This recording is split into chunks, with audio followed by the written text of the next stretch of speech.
la época. Ya no podemos pensar más que vamos a crecer en los mercados en los que pensábamos crecer hace 30 años. Ahora tenemos que pensar estrategias para vender, crecer, desarrollar nuestras estrategias de negocios, inclusive en nuestras relaciones de largo plazo, en términos institucionales y políticas, con estos países que han logrado sacar de la pobreza cientos de millones de personas.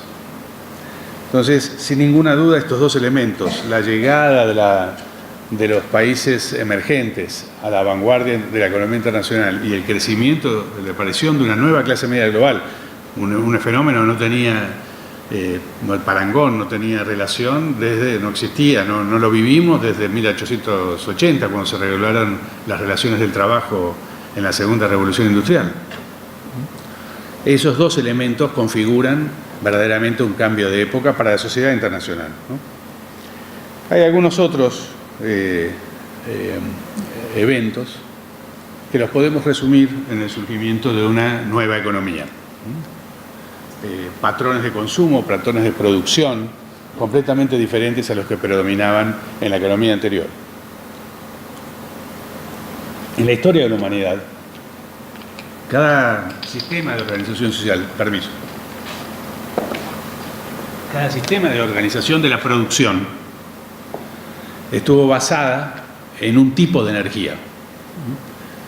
Las primeras sociedades de recolectores y de cazadores necesitaban una energía eventualmente, pero cuando la sociedad pasa al estado agrícola empieza a producir energía con leña.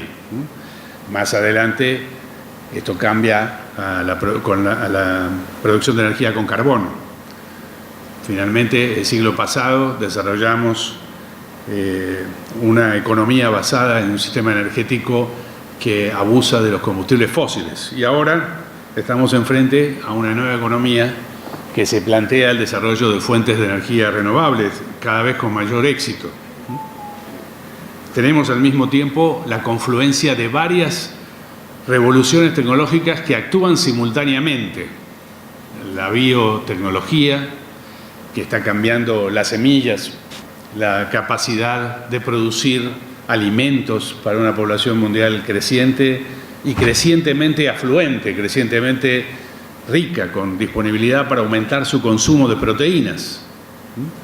Por ejemplo, un ejemplo muy sencillo, muy próximo, es lo que está ocurriendo en el Cerrado brasileño. Yo vivo en la ciudad de Brasilia, que está en el medio de lo que se denomina el Cerrado brasileño, los estados de Goiás, Mato Grosso, estados que no eran relevantes en la producción de soja, por ejemplo, hace 20 años.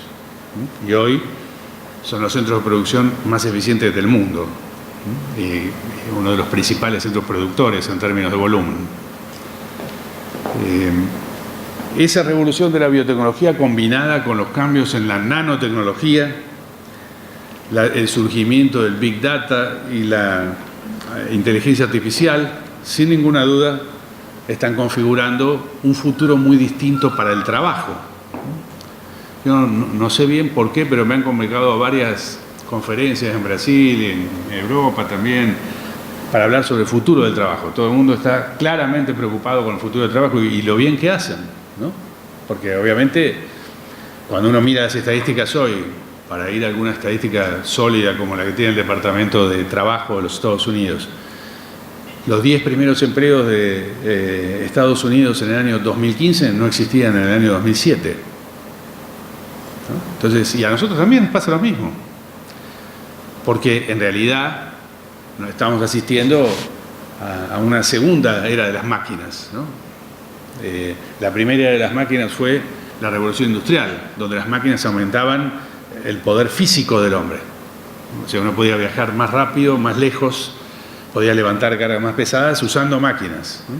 Y esta segunda era de las máquinas, lo que aumenta es la capacidad intelectual del ser humano. Bueno, al menos de algunos, ¿no?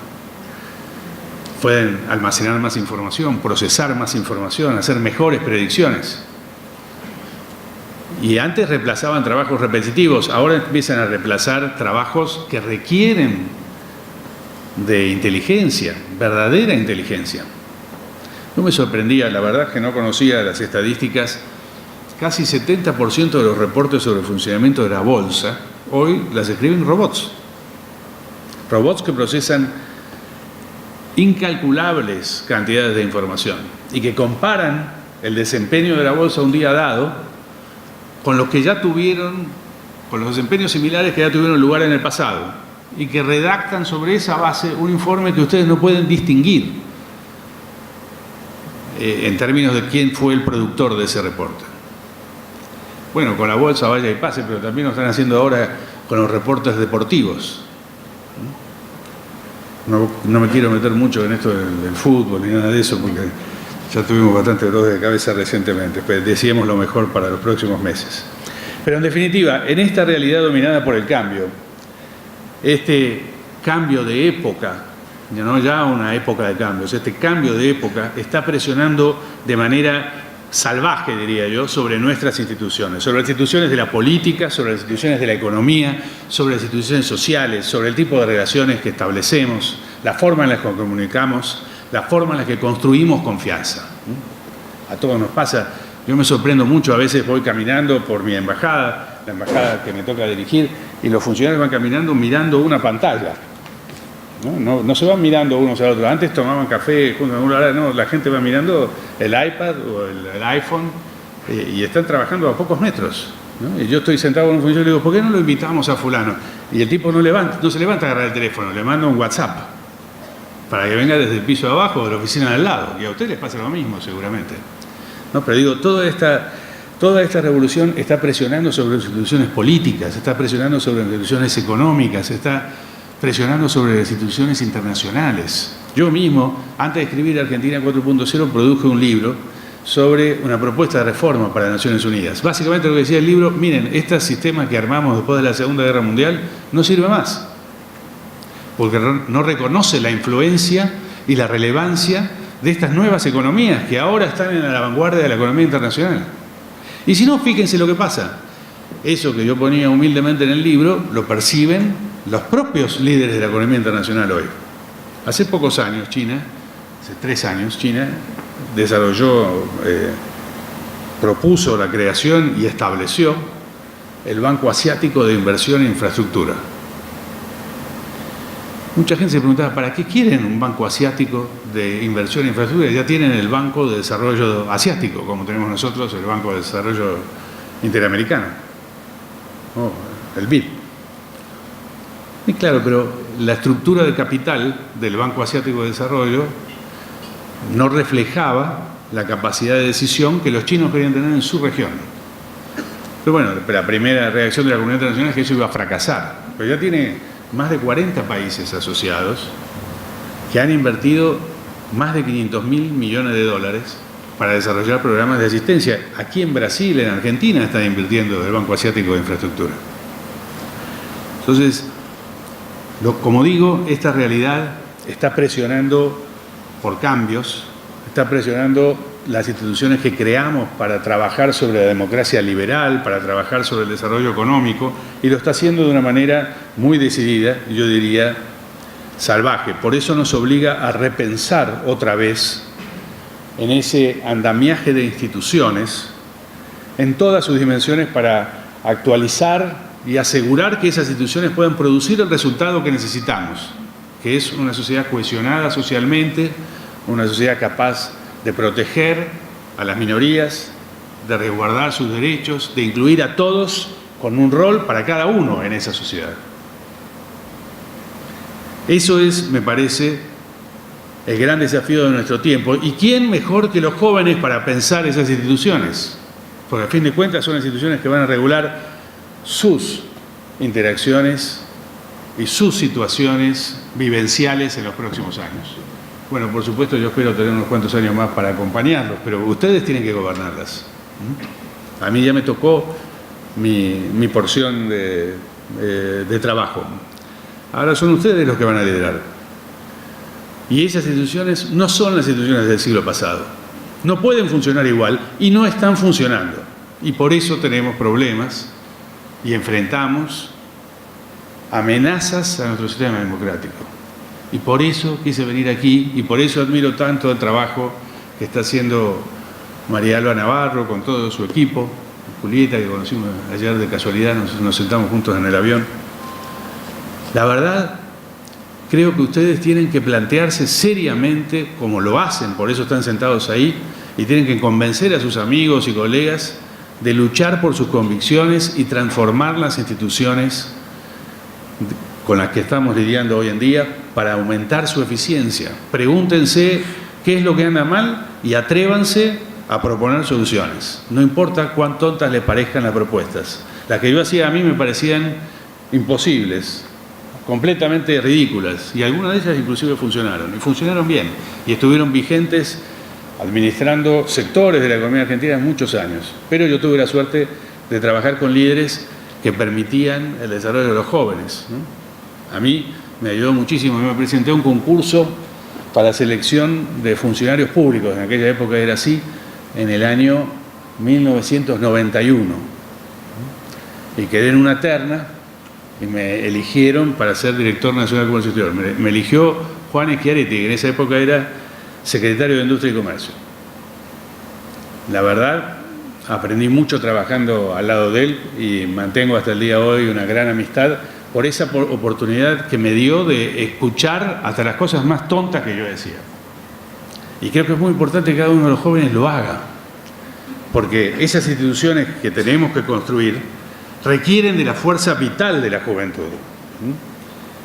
Una sociedad requiere de ese dinamismo que ustedes tienen, esa irreverencia de pensar propuestas nuevas para enfrentar este cambio de época.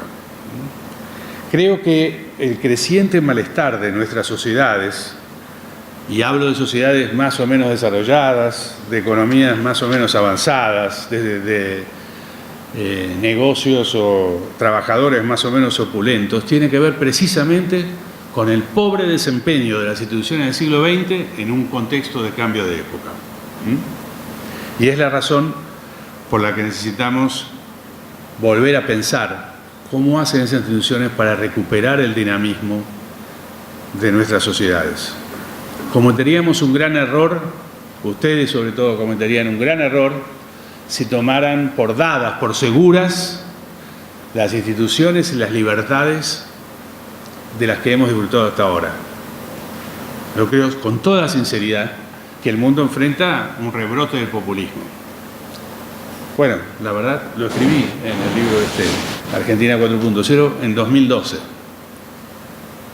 Pero les comento eso para animarlos a mirar tendencias, ¿eh? No quiero reclamar ningún crédito de predicción acertada, porque en realidad no hay mucho mérito. Si uno mira las cosas de cómo las estamos hablando, la verdad era fácil pronosticar críticas de los ciudadanos de las sociedades que vivían en una democracia liberal respecto del funcionamiento de sus instituciones. Si ustedes miran las economías, las democracias más maduras, la democracia americana, por ejemplo, la democracia de algunos países europeos como Alemania, como Inglaterra, ahí se verifican dos cosas. La primera, los ingresos de las familias se han estancado en los últimos 20 años. Después de crecer consistentemente a un ritmo de 2 y 3%, yo diría en la economía americana, que tengo los números claros, entre 1935 y 1960 el ingreso de la familia se duplicó. Y después se duplicó otra vez, entre 1960 y 1985. Pero desde 1985 adelante está prácticamente estancado. Entonces era fácil ver un creciente reclamo de la sociedad respecto al funcionamiento de las instituciones, porque hoy un americano medio, un inglés medio, un austríaco medio, por hablar de las sociedades donde me tocó vivir, no piensan que sus hijos van a vivir mejor que ellos, como si lo pensaron sus padres, o como si lo pensaron sus abuelos. Esa ansiedad es la que los lleva a replantearse la inclusión social, a replantearse la protección de las minorías, a replantearse el rol de la democracia. Para muchos de ellos la democracia comienza a ser un juego de suma cero. Si alguien más gana algo, yo lo pierdo. Y ese es el problema. Por eso no era difícil pronosticar un rebrote del populismo. Un gran amigo mío con el que trabajamos mucho en el sector privado cuando dejé las Naciones Unidas, que ahora es ministro de Industria y Comercio de la India.